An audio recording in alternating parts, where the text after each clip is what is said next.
How's it going, guys? I am here with UltraDavid. Right here, the finale. You can see they're tearing everything down. CEO 2012. How was the event from your perspective? It was pretty amazing. I mean, I'm here for basically friends and to watch amazing fighting game matches, and both of those things really came through. I have a lot of friends on the East Coast and in the Midwest who I don't get to see very often, so it was really cool to hang out with those guys.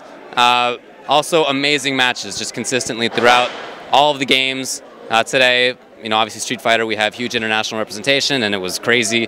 Marvel, probably the best bracket until Evo. And then King of Fighters with Mago and Bala and Romance, all of those games were incredible to watch.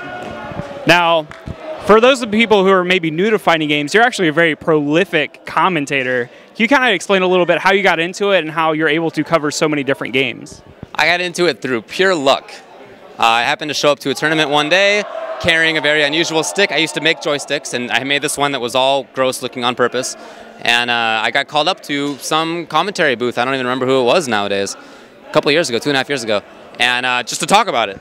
And while I was talking about it, a match happened to start. And the guy asked me if I could talk about it. And I said, why not? And I could, it turned out. So I guess people liked it and invited me to go do other things. And that's basically been happening for the last couple of years now. Yeah. What was the second half of that question? How are you able to cover so many games? I mean, you not only do Marvel, you also do Street Fighter, you do a bunch of games. How is it that you find the time to actually sit down and analyze all of those different games? I don't have a ton of time, to be honest. I know Street Fighter just have since I've been playing it for 4 years. Marvel for a couple years now. You know, you have time to digest things. Games like King of Fighters that I've just recently picked up, I haven't had time to really been able to commentate yet. Same with, I mean, Skullgirls I played a lot when it came out, so I was able to kind of pick it up and see where it was going. Yeah, that's really the extent of my knowledge right now. I used to be able to commentate Mortal Kombat well, but that was a year ago, and I haven't been able to keep it up. So unfortunately, I've found that even though I want to be able to commentate all 6 or 7 major games right now, I really can only credibly do so with maybe 3 or 4.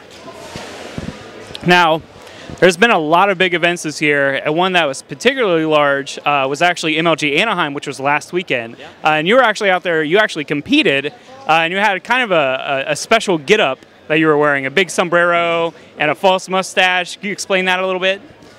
Yeah, just a joke. I mean, I just wanted to kind of mess around. It was just a joke weekend for me. I mean, as far as the game went, I wanted to play in King of Fighters because I'm trying to learn it, and I know that at tournaments is when people bring out the real stuff, and I want to see what the real stuff is. So even though I got blown up by it, it was a useful blow up in that I got to learn things.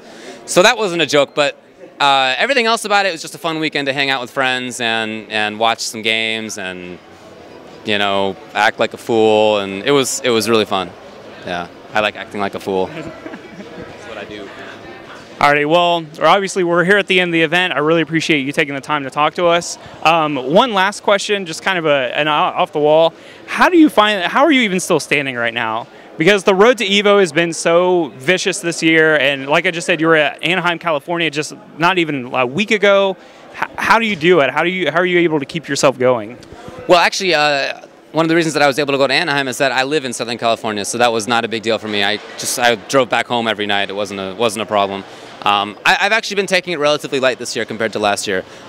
You know, that last weekend was also East Coast Throwdown, and I could have gone to East Coast Throwdown, but I didn't want to be traveling every single weekend. I tried that last year, and it was just too crazy.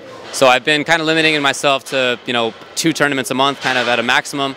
The next thing I'm going to is Evo, which is 3 weeks from now, so I'm going to get a little bit of time to, you know, digest and recuperate and actually have work and friends and family and all of those things. Awesome. Well, once again, glad that you took the time to talk with us, and enjoy Evo. Yep, will do. I can't wait. Thanks.